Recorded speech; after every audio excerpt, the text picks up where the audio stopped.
So if you tow a caravan, you want that caravan to be nice and stable when you tow it, and there's a whole bunch of things you can do to make it stable. You can make sure that the tow car is heavier than the trailer, you can weight distribute the trailer and the tow car effectively, but there's one simple thing you can do, and that's make sure the rear tyre pressures on the tow car are what they should be, and that's what I'm going to show you in this video.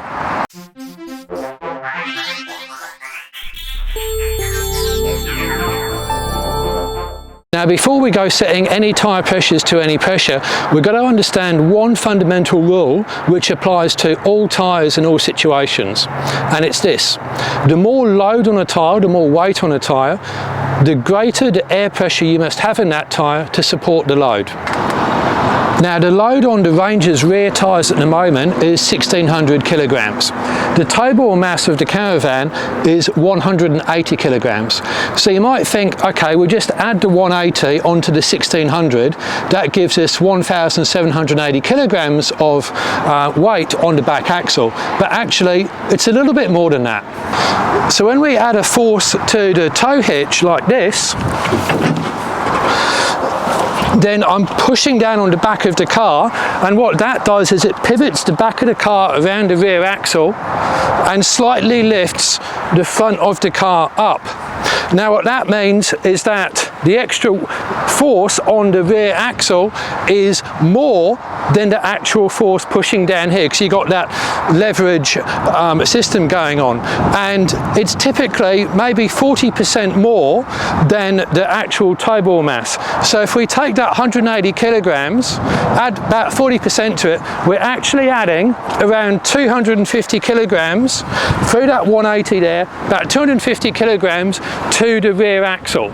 So that's about 15% more weight on the rear axle when towing as opposed to not towing, and there's a little reduction on the front axle as well. Let's assume we've got our tyres appropriately loaded for a non-towing situation. We then go and put more load on it through that tow ball mass, which has a great effect on the rear axle tyre loading.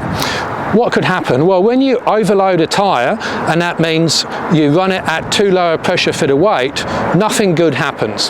First thing that could happen is that the tyre will overheat because it flexes too much as it changes from flat to round, and an overheating tyre is then prone to failure and premature wear, potentially even a blowout. The sidewall won't be stiff enough, and then the trailer won't necessarily be able to resist trailer sway, which is pretty important. So you've got to have a nice stiff sidewall in your tyre to help keep the vehicle stable when towing. And also your braking and general handling is going to be negatively affected by running, in effect, too low a tyre pressure for the weight.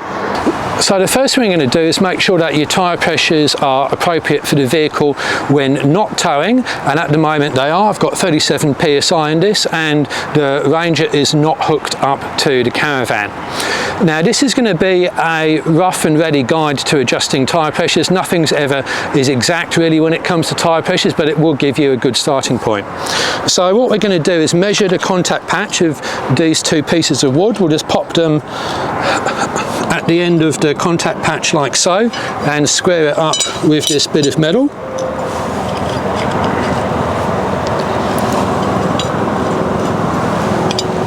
Like that. And then if you want, you can also put a marker pen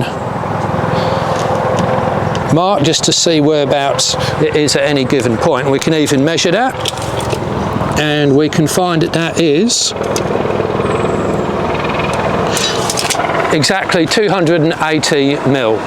The next thing we're going to do is put the weight on the back axle by hitching the caravan to the Ranger.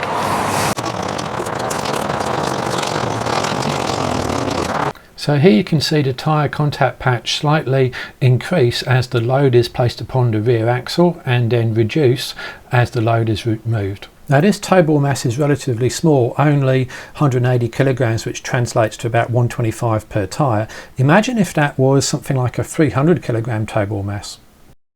So we've added around 1/4 ton of load to these two tyres here, and not surprisingly the contact patch has increased, as you can see here. So if I take that out, this is now, you know, sort of fairly firmly stuck underneath.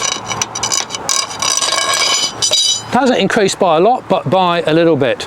Now all we're going to do is just inflate the tyre back to its original contact patch, and that is a reasonable starting point for ensuring that your rear tyre pressures are appropriate when you are towing to handle that extra load on your rear tyres.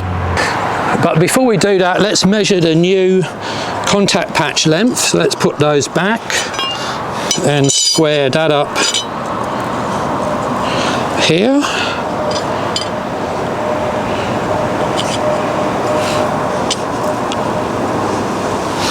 And we find it is now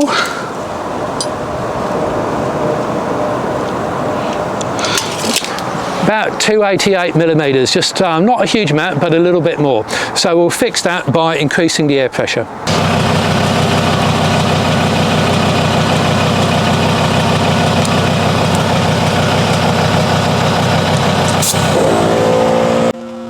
Now it's important to note there's not a linear relationship between load and tyre pressure.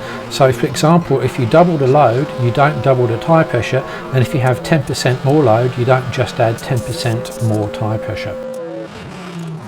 Alright, that should be plenty of extra air in there, and if I have a look now, yeah, it's 46 psi, which is way more than what I'm going to need, but that's okay because I'm just going to lower that tyre pressure down till it reaches that contact patch. So the way we'll do that is we'll get our bits of wood back again and we'll square it up. And you've got to make sure it's pretty central. This is not an exact science, by the way. You just need to do it once or twice, and that gives you an idea of how much you can actually raise and lower your pressures by. And then you just lower your tyre pressure.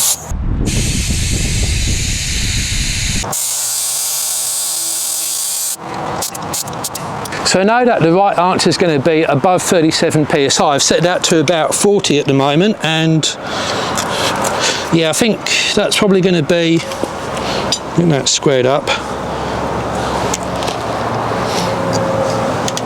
Yeah, I think that's going to be about right. So I'm going to run these tyres at 40 psi, which is only 3 psi more than what I'd normally run them at, and I find that will give me a decent amount of air in there to be able to handle that additional load. So I hope you found this video useful. This is just a rough guide, remember.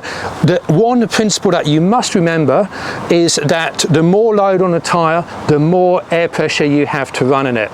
So if you've got any questions or comments, please use the comment section, and thanks for watching.